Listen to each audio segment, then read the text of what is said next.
ದಾವಣಗೆರೆ ಜಿಲ್ಲೆಯ ಜಗಳೂರು ಪಟ್ಟಣದ ಮಹಾತ್ಮ ಗಾಂಧಿ ವೃತ್ತದಲ್ಲಿ ಎಐಟಿಯುಸಿ ವತಿಯಿಂದ ಎಐವೈಎಫ್ನ 66ನೇ ಸಂಸ್ಥಾಪನಾ ದಿನಾಚರಣೆ ಕಾರ್ಯಕ್ರಮವನ್ನು ಹಮ್ಮಿಕೊಳ್ಳಲಾಗಿತ್ತು. ಇದೇ ವೇಳೆ ಎಐವೈಎಫ್ನ ಜಿಲ್ಲಾ ಸಂಚಾಲಕ ಮಾದೇಹಳ್ಳಿ ಮಂಜುನಾಥ್ ಮಾತನಾಡಿದ ಅವರು, ವೈಜ್ಞಾನಿಕ ಸಮಾಜವಾದ ಉದ್ದೇಶದಿಂದ ದೆಹಲಿಯಲ್ಲಿ ಅಖಿಲ ಭಾರತ ಯುವಜನ ಒಕ್ಕೂಟ 1959 ಮೇ 3ರಂದು ಸ್ಥಾಪನೆಗೊಂಡಿದ್ದು 66 ವರ್ಷಗಳ ಕಾಲ ದೇಶದಲ್ಲಿ ನಿರುದ್ಯೋಗ, ಅನಕ್ಷರತೆ, ಪ್ರಜಾಪ್ರಭುತ್ವ ತರಬೇತಿ, ಸಾರ್ವಭೌಮ ಆರೋಗ್ಯ ಇತರೆ ಹೋರಾಟಗಳಲ್ಲಿ ಸಕ್ರಿಯವಾಗಿ ಚಳುವಳಿ ಸಂಘಟನೆ ರೂಪಿಸಿದೆ. ಕೇಂದ್ರ ಸರ್ಕಾರದಿಂದ ತೀರದ ನಿರುದ್ಯೋಗ ಸಮಸ್ಯೆಯಾಗಿದೆ ಎಂದು ಬೇಸರ ವ್ಯಕ್ತಪಡಿಸಿದರು.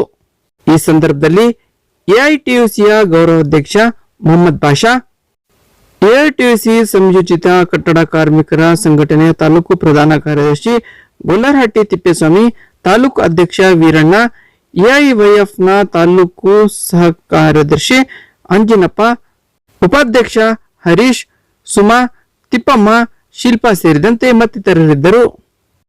ಹೋರಾಟ ಮಾಡ್ತಿದ್ವಿ. 66 ವರ್ಷ ಆಗಿದೆ ಸಂಘಟನೆ ಸ್ಥಾಪನೆ ಆಗಿದೆ.